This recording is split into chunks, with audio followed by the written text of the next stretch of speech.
எல்லாருக்கும் வணக்கம்.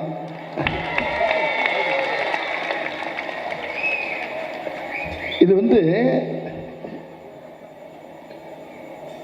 இங்கே சேகரன் என்னை அழைக்கும் போது எனக்கு ஒன்றும் புரியலை. நான் அவர் பேசுகிறப்ப ஏன்னா எத்தனை தடவை என்ன கூப்பிட்டுக்கிட்டு இருக்கேன், வரவே மாட்டேங்கிறேன், கூப்பிடாத ஆளுக்கெல்லாம் போய்கிட்டு இருக்கேன், கூப்பிட்ற ஆளுக்கு வர மாட்டேங்கிறேன்னு ஒரு ஒம்பளுத்தார். கூப்பிட்ட ஆளுக்கெல்லாம் போயிருக்கேன், ஆனால் போனேன்னா இவர் கூப்பிடாத ஆளுக்கெல்லாம் போகிறேன், கூப்பிட்ட ஆளுக்கு வர மாட்டேங்கிறேன்னு சொல்லிட்டு வந்தார். இன்னைக்கு பார்க்குறேன், இது ஒரு திருவிழா மாதிரியே இருக்கு பாருங்க. என்ன அழகா ஒரு 2 நிமிஷத்தில் 200 பேர் அப்படியே மனப்பாடம் பண்ணி சொல்கிறாருன்னா அந்த கட்சிக்குள்ளே அந்த எந்த அளவுக்கு உள்ள ஈடுபாடோடு இருக்காரு, எப்படி உழைக்கிறாருங்கிறத நான் அறநிலையத்துறை அமைச்சர் எவ்வளோ பாடுபடுறாருங்கிறத நான் எனக்குள்ள பார்த்துருக்கேன். ஏற்கனவே பார்ப்பேன் நான். ஐயாவுடைய கலைஞர் ஐயா பெற்றெடுத்த அந்த தவப்புதல்வன் அருமை அண்ணன் தளபதி தமிழக மாண்புமிகு முதலமைச்சர் அண்ணன் மு.க. ஸ்டாலினுடைய பிறந்தநாளை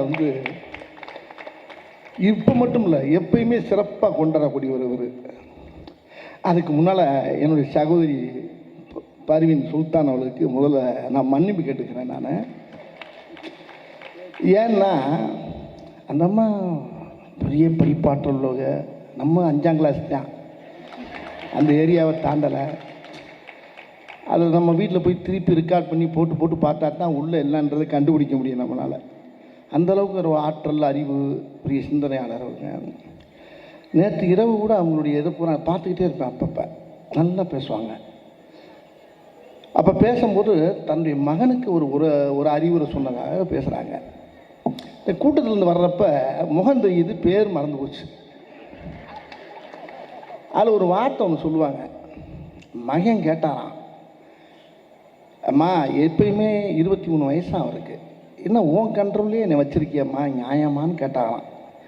அது இல்லைப்பா, நீ கல்யாணம் ஆகி எல்லாம் பெரிய ஆகி உனக்குன்னு ஒரு தனித்தன்மை வந்ததுனால நீ யாருன்னு காட்டிக்க, அது வரைக்கும் அம்மா பேச்ச கொஞ்சம் கேளுப்பா அப்படின்னு அவங்க பேசுனது எனக்கு நேற்று நைட்டு மைண்டில் அப்படி நின்றுச்சு.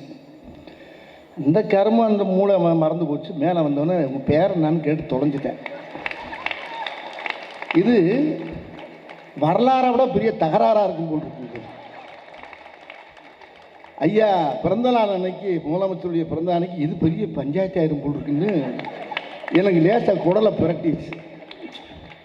அப்போ கூட பாருங்க, என்னுடைய பெயர் பர்வீன் சுல்தான், என்னுடைய படிப்பு ஆஹா ஓஹோ ரைட்டு, நான் எழுதிக்கிறேன்னா அங்கே எழுதக்கூடாது, இங்கே எழுதணும். அங்கே கூட அது கரெக்ட் தானே, பார்த்தீங்களா? இங்கே எழுதுனா அது வேற மாதிரி காதல் ஆயிரும்ல, அது தப்பாயிரும். இங்கே எழுதுனா தான் மூளை. வாத்தியார்ல பேசலை, பாடமே நடத்திட்டு போயிருக்காங்க பாருங்க. எவ்வளோ பெரிய சிந்தனையாளர், எவ்வளோ அறிவாளரை கொண்டாந்து வச்சுருக்காங்க. உண்மையிலே மனுஷங்க சகோதரி அவர்களே, இனிமேல் இந்த பேரை மறக்க மாட்டேன். நான் இப்போ பேர் ஞாபகம் இருக்கு. இந்த வர்ற பாதையில் பூரா எல்லாம் போகிறாங்க. அங்கே வேற போயிட்டு வந்தேன்னா தலைவரை போய் பார்த்தாங்க அவருடைய. அதே மாதிரி எங்கள் ஐயா எஸ்பி பெரிய தமிழ் திரையுலகத்துக்கு கிடந்த ஒரு பெரிய சொக்கத்தங்க. அவர் இளையராஜாவின் மோதங்கிற படத்துக்கு இவர் தான் எனக்கு டைரக்ட் பண்ணுற மாதிரி இருந்து அந்த படத்தை அவர் எதனால் அந்த படம் நழுவுச்சுங்கிறது இன்றைக்கி அவர் சொல்லி தான் எனக்கே தெரியுது. அவங்க டைரக்ஷன் நடிக்க வேண்டியது மிகப்பெரிய டைரக்ட். எளிமையாக சாதாரணமாக ஒரு படத்தை ஒரு ரஜினிகாந்தாக இருக்கட்டும், ஒரு கமலஹாசனாக இருக்கட்டும், யாராக இருக்கட்டும், 30 நாள் 35 நாளில் படத்தை முடிச்சுடுவார் அவர். அவ்வளோ ஆற்றல், அவ்வளோ அறிவு சாதாரணமாக. அப்படிப்பட்ட மிகப்பெரிய மகானவர் தமிழ் சினிமாவுக்கு கிடைச்ச ஒரு ஏபி நாகராஜன், ஒரு டிஆர் பந்துலு, இந்த வரிசையில் வரக்கூடிய ஒரு டைரக்டர் அவர். இன்றைக்கி அவர் பேசின பேச்சை பார்த்தீங்கன்னா, இந்த கலைஞர் ஐயாவை பற்றியும் அந்த ஐயா தமிழக முதல்வர் மாண்புமிகு ஐயா ஸ்டாலின் அவருடைய கஷ்டத்தையும் சொல்கிறப்போ, அடடா இதெல்லாம் இவங்கள மாதிரி ஆளுங்க முன்னால் கேட்கும்போது தான் நம்மளுக்கு மனசில் ரொம்ப பதியுது. மற்ற சாதாரண இன்றைக்கி இருக்க பிள்ளைய சொல்கிறதுல எடுபடாது. அவர் சொல்கிறபோது அந்த அந்த வரியில் சொன்னார் பாருங்க, ஒரு தொண்டன் தமிழ்நாட்டுக்கு முதலமைச்சராக இருக்கார். ஒரு தொண்டன் கல்யாணம் பண்ணி 10 நாளில் சிறைக்கு ஸ்கூலுக்கு அனுப்புகிற மாதிரி அறிவிச்சிருக்காரு பாருங்க கலைஞர் ஐயா. அதை சொன்னார் பார்த்தீங்களா, ஸ்டாலின் வச்சன் பேரனால அந்த ஸ்கூலை சேர்க்க மாட்டேன், பேரை மாற்றுன்னு இருக்கான். நான் ஸ்கூலை தாண்டா மாற்றுவேன், பேரை மாற்ற மாட்டேன்னு இருக்கார் அவர். அவர் சொன்ன கதையை கேட்கும்போது அதே ஒரு படமாக அவர் டேரக்ட் பண்ணலாம். அவர் எவ்வளோ அழகாக பண்ணியிருக்காரு. ஆனால் அதுக்கப்புறம் ஜெயிலுக்கு அனுப்புறத ஸ்கூலுக்கு அனுப்புகிற மாதிரி அனுப்பியிருக்காரு பாருங்க. அதுதான் ஐயா கலைஞர் அவர்கள். இப்போ நான் இங்கே வர்றதுக்கு முன்னால் அண்ணே, நான் என்னுடைய அன்பு அண்ணன், இது பார்ட்டி சாதாரண இல்லை, சேகர்பாபு அண்ணன்.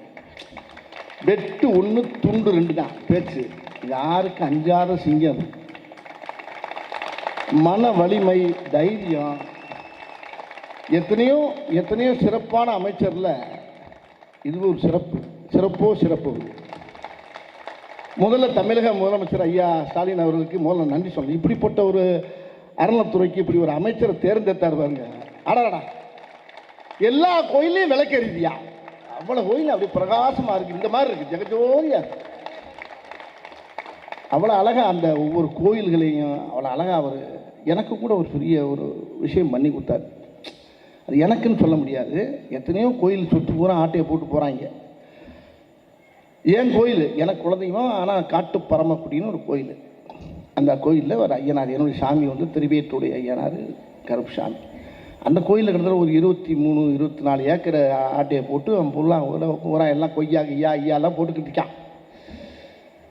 அந்த மேட்ரு அவர்கிட்ட சொன்னல, முதல்ல பேப்பரை கொடுப்ப இப்போ பாருப்பா கொஞ்ச நேரத்தில். அப்படின்னா கொஞ்ச நேரத்தில் எப்படி முடியும்?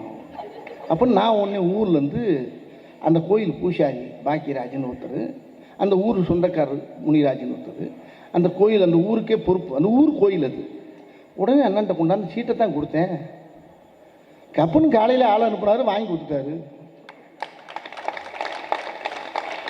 இங்கே சுயநலத்துக்காண்டி நான் பேசலை. இது மாதிரி எத்தனையோ கோயில் சுத்த ஆட்டையை போட்ட இடத்த பூரா வாங்கி அதை அழகாக அந்த அறத்தில் சேர்த்து எல்லாம் ரொம்ப பேர் மனசை சந்தோஷப்படுத்தியிருக்காரு. உண்மையிலே ஒரு அருமையான ஒரு தேர்வு. தமிழக முதலமைச்சர் கரெக்டாக கண்டுபிடிச்சி தூக்கி வச்சிருக்காரு. இதுக்கு முன்னால் அறநிலைத்துறையெல்லாம் அதெல்லாம் இங்கே அப்படி இல்லை, ஸ்ட்ரெயிட்டாக தான். இப்போ கொஞ்ச நேரத்துக்கு முன்னால் இங்கே போனேங்க, கலைஞர் ஐயாவுடைய மணிமண்டலத்துக்கு போகிறதுக்கு முன்னால் சொன்னேன், ஆனால் அங்கே போயிட்டு நான் இங்கே வரவான்னு கேட்டேன்.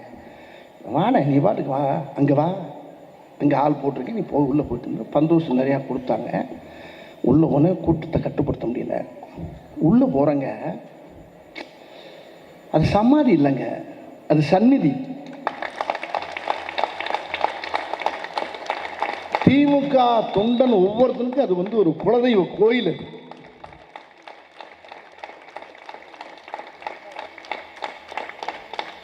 அது மணிமண்டபம் இல்லை, மணிமகுடம் கலந்த மணிமண்டபம் அது.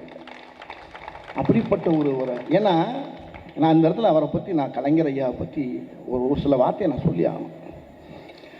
எம்ஜிஆருடைய தீவிர ரசிகன் நான், ஆனால் இவருடைய தீவிர பக்தன், இவருடைய தீவிர விசுவாசி நான்.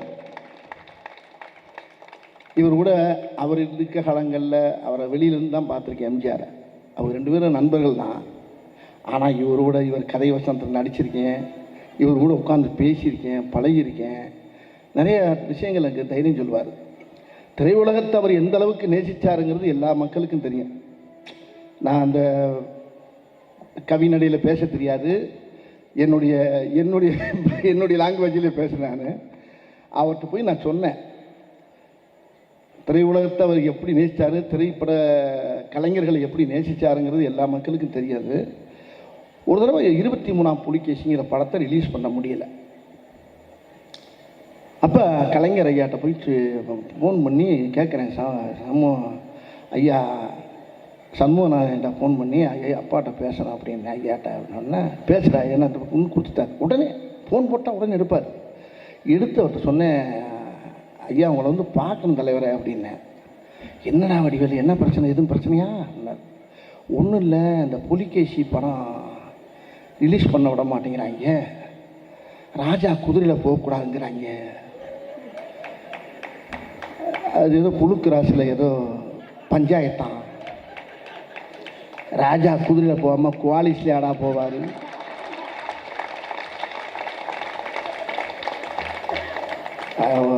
தலைவர் தெரியாமல் இல்லை, உங்களுக்கு தெரியுமே, தெரியும் வா இங்கே சொன்னார். ஒன்று இந்த படத்துடைய தயாரிப்பாளரை கூட்டிகிட்டு அவர் என்கிட்ட சொல்கிறார், தயாரிப்பாளர் 23ஆம் புலிகளுடைய படத்துடைய தயாரிப்பாளர் என்கிட்ட சொல்கிறார். நான் போனேன், 7 நிமிஷம் தான் டைம் கொடுத்தார். 22 நிமிஷம் அவர் இதுக்காண்டி பேசுகிறாரு. சமூகநாதா அந்த ராஜாவுக்கு போடியா அப்படின்னாரு. நம்ம ராசாவுக்கு போட சொன்னார். அவர் போட்டவுடனே ஏயோ ராஜா குதிரையில் போகக்கூடாங்கிறாங்களாம் இல்லையா, அது என்னன்னு பார்த்து உடனே இது போகிற மாதிரி ஏற்பாடு பண்ணியா குதிரையில்ண்டாரு. நீ ராஜா தானே என்று அவரை கலாய்க்கிறார். வச்சுட்டு அதுக்கப்புறமா சொல்கிறார், இப்படி தான்யா ஓ எம்ஜிஆர் அப்படின்னாரு. என்னைய சின்ன வகுத்த கலைக்கிச்சு எனக்கு. ஓ எம்ஜிஆரா, ஓ எம்ஜிஆர் படத்தை அந்த காஞ்சி தலைவர் இருந்தப்போ இப்படி தான்யா புலிகேசியில் ஒரு பஞ்சாயத்து வந்துச்சு, அப்போ கூட அதில் புலிகேசி மன்னனாக வருவார் எம்ஜிஆர், அது என்னால் பண்ண முடியலை, அப்புறம் அதை தூக்கிட்டோம். அதுக்கப்புறம் இந்த மேட்ரு கண்டிப்பாக அந்த படம் ரிலீஸ் ஆகிடும் அப்படின்னு சொல்லி எங்களுக்கு தைரியம் கொடுத்து ஒரு வாரத்தில் அந்த படத்தை ரிலீஸ் பண்ண வச்சது 23ஆம் புலிகேசி. இம்சையரசன் 23ஆம் புலிகேசியை ரிலீஸ் பண்ண வச்சது ஐயா டாக்டர் கலைஞர் அவர்கள். அவர் பண்ணலைன்னா அது மார்ச்சரிக்கு போயிருக்கோம், அது நேரம் பிறகு தான் போயிருக்கான். அவர்னால தான் அந்த படம் வெளியே வந்துச்சு, வெற்றி பெற்றுச்சு. அது மட்டும் இல்லை, கலைஞர் சேனலை ஆரம்பிக்கும் போது முத அந்த படத்தை அந்த சேனலுக்கு அவர் முதல்ல வாங்கி அந்த ராமநாதன் சார் மூலியமாக அந்த படத்தை நீ சொன்னார். இப்படி அவர்கிட்ட எவ்வளோ விஷயம் இருக்குது. அவர் எப்படி, அதான் இப்போ புல்ல போய் பார்த்தேன். திராவிடம்னா என்னான்னு கேட்குறவங்களுக்கு பூரா ஒரே ஒரு தடவை உள்ளே போய் சுற்றி பார்க்கணும். கலைஞருடைய மணிமண்டபம் இருக்க அந்த சன்னதியை சுற்றி பார்த்தா தெரியும். உள்ளே போனால் என்ன ரயிலெல்லாம் போகுது வண்டி, உள்ள காட்சியாக பார்த்தா இந்த 6ஆம் தேதியிலேருந்து மக்கள்லாம் ஃப்ரீயாக பார்க்கலாமா அதையும் சொன்னாங்க. நான் போய் பார்த்துட்டு கொஞ்ச நேரம் மூச்சு நின்று போச்சு எனக்கு. அவர் வரலாறை பூரா அதுக்குள்ளே அழகாக அமைச்சிருக்காங்க பாருங்கள். தமிழக முதலமைச்சர் அடரா கண்கொள்ளா காட்சி. அதை பார்க்குறதுக்கு 2 கண்ணுக்கு பத்தாதுக்கு ஒரு மனிதனுக்கு 1000 கண்ணு தேவைப்படும், அவ்வளோ அழகாக இருக்குங்க. இது வரலாற்றில் இப்படி வந்து ஐயாவுக்கு மணிமண்டபத்தை, கலைஞராவுக்கு மணிமண்டபத்தை கட்டுறதுக்கு யாருனாலுமே முடியாதுங்க. யாருக்கு இந்த வரலாறு கிடையாது. இது எங்கள் ஆத்தா சத்தியமாக உண்மைங்க. அவ்வளோ அருமையாக பிரமாதமாக அதை பண்ணி அவர் பட்ட கஷ்டம், அவர் அண்ணாவை நேசித்தது, அந்த சுவாசம், திருவள்ளுவரை நேசித்த சுவாசம், அந்த காற்று, அவர் பட்ட உழைப்புடைய அந்த வலிமை, அந்த எளிமை, அந்த திறமை அவ்வளோ இருக்குங்க. ஒரு ஆளை அரவணைக்கிறது, அவர் ஒவ்வொரு ஃபோட்டோ அந்த புகைப்படத்தை பார்த்து உள்ள நான் அதுக்குள்ளே இங்கேருந்து ஃபோன் வந்துச்சு, பார்த்தாச்சா இந்த வந்துடுறேன் அப்படின்னு உள்ளே பூரா சுற்றி பார்த்து வந்தாங்க. இன்றைக்கி இந்த மேடையில் ஐயாவுடைய தமிழக முதல்வருடைய இந்த நலத்திட்ட உதவிக்கு என்னை அழைச்ச எங்களுடைய அன்பு அண்ணன் ஒரு தைரியமான பிள்ளைங்க. ஒரு எதுக்குமே கேள்வி கேட்டால் நறுக்குன்னு தான் பதில் சொல்லுவார். டக்கு டக்கு டக்கு டக்கு டக்கு, இதுதான் சும்மா குழப்பல. ஆனால் எப்போ பார்க்கலாம் அப்படிலாம் இருக்காது. சாயங்காலம் 6 மணிக்கு இவ்வளோதான் பட்டு பட்டு பட்டு பட்டும் பேசக்கூடிய சேகர்பாபு அண்ணன் இந்த அறநிலைத்துறைக்கு வந்து கிடைச்ச ஒரு பெரிய பொக்கிஷம். இவர் மூலியமாக இன்றைக்கி வந்து முதலமைச்சருடைய நலத்திட்ட உதவிக்கு என்னை அழைச்சதுக்கு, உங்களையெல்லாம் சந்தித்ததுக்கு, உங்களையெல்லாம் பார்த்ததுக்கு ரொம்ப மகிழ்ச்சியாக இருக்குது. அது ஐயா எஸ்பி முத்துராமன் ஐயா மேடையிலேயும் பார்த்தது ஒரு மிகப்பெரிய சிறப்புலி ஆக்கிய என்னுடைய சகோதரி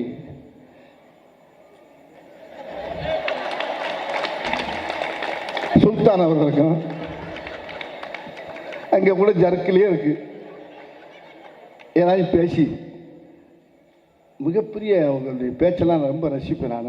ஏன்னா நம்ம கட்சியில் பேச வைக்க முடியும், எப்படி ஒவ்வொரு வரலாறையும் புட்டு புட்டு வைக்கக்கூடிய ஆள். அப்படிப்பட்ட எல்லாரையும் உங்களை சந்தித்தது, இங்கே இருக்க மக்களை பூரா சந்தித்தது பெருமையாக இருக்குது. இந்த இரவு வந்து எனக்கு பெரிய ஒரு நட்சத்திர உறவு மாதிரியே இருக்குது எனக்கு. ஐயா பல்லாண்டு பல்லாண்டி தமிழக முதலமைச்சர் நீடோடி வாழணும். அவருடைய பிள்ளை இருக்க பாருங்க, மாமன்னன் சொன்னாங்களே, அருமை அண்ணன், அருமை சகோதரர் விளையாட்டுத்துறை அமைச்சர் உதயநிதி. அது விளையாட்டு பிள்ளையாக இருந்தாலும் அது விளையாட்டாக இருந்தாலும் அலாட்டாக இருக்கும். ரொம்ப ரொம்ப பயங்கரமான ஆள். அவர்கிட்டெல்லாம் பேசியெல்லாம் தப்பிக்க முடியாது. அவன் 1000 பேச்சு பேசுவான், ஒரே வார்த்தையில் ஒரு பதில் சுட்டி பெறுவார். அப்புறம் ஒரு தைரியசாலி அவர் இன்னைக்கு இளைஞர்களுக்கெல்லாம் பெரிய ஒரு இதாக கிடச்சிருக்காரு. அதே மாதிரி தமிழக முதலமைச்சர் அவர் சும்மாலாம் இந்த பதவியில் உட்காரல.